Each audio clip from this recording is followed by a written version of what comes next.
Hi, I'm Sander and I believe in technology. Segway, one of the most well-known makers of the self-balancing electric scooters, was acquired by Beijing-based robotics startup Ninebot last year, which is backed by Xiaomi. And together with Xiaomi, they released Ninebot Mini to compete with the rest of the Chinese manufacturers making those conventional two-wheel electric scooters that took over the world last year. Let's take a look what it is and how well does it compare.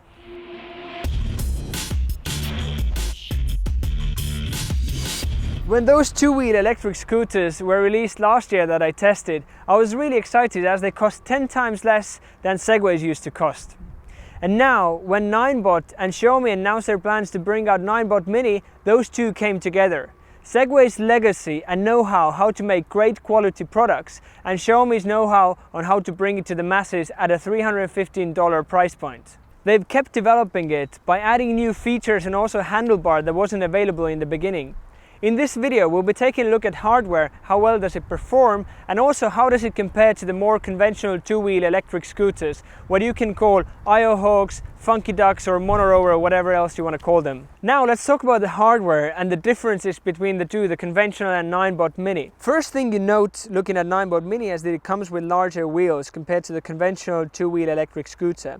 They are about 26 centimeters in diameter, which is about 10.5 inch, while on the conventional one they're 6.5 inches, which is about 16.5 centimeters. The other difference with wheels is that the Ninebot wheels are actually filled with air, while the conventional ones are solid rubber, and that changes a lot when you go on different surfaces. They both have two footpads on the scooter to control the speed of the scooter.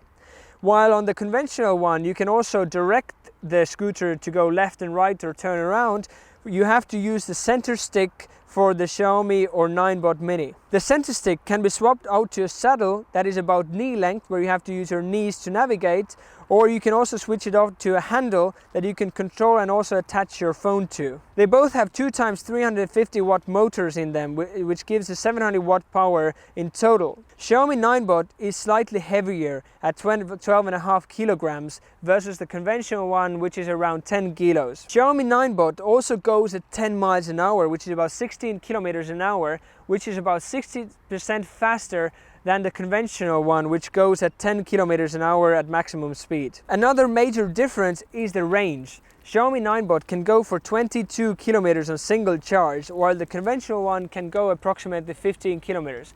Obviously that depends on the load weight on the scooter and also the kind of hills you're climbing and the speed you're going. Now let's talk about the software, because Ninebot Mini also comes with an app and you can do quite a few things within that. First of all, you can use the beginner's mode, that you can choose how much support you need and also adjust your top speed. You can also use this as a toy to remote control it within the app. Though I don't see this as a feature, it's more like a gimmick, but it's just a fun thing to have. It also has a built-in anti-theft feature, meaning that the alarm will sound as soon as someone takes it when you have alarm switched on. You can also adjust the lights within the app.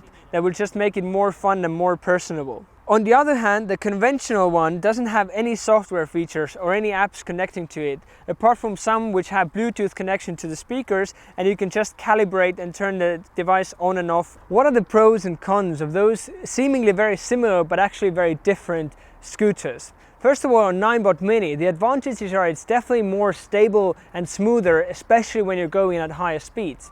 And it actually gives you the ability to go at higher speed as 16 kilometers an hour.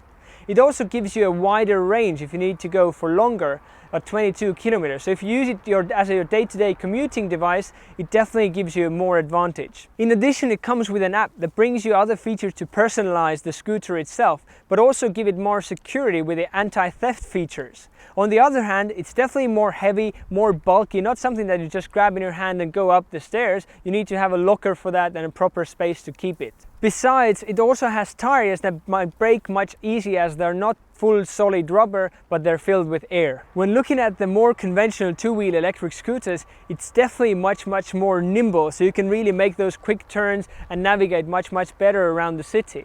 It's also much smaller and lighter, so if you have to carry it up and down the stairs, you can just grab it in your hand and just go, and you can also store it much easily.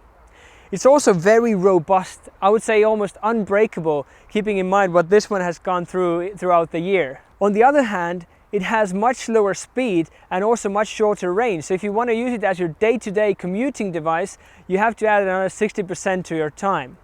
Also, it doesn't come with an app, so it doesn't come with all the anti-theft features and also the beginner support features that are available on Ninebot Mini. And it doesn't perform well on sidewalks. When you need to go up and down those small bumps, they really affect it, and you can't go off-road almost ever. So to conclude, if you're planning to use it in a city, carry it up and down the stairs, and want to have something that requires almost no maintenance, then I would really recommend to stick with the conventional two-wheel electric scooters.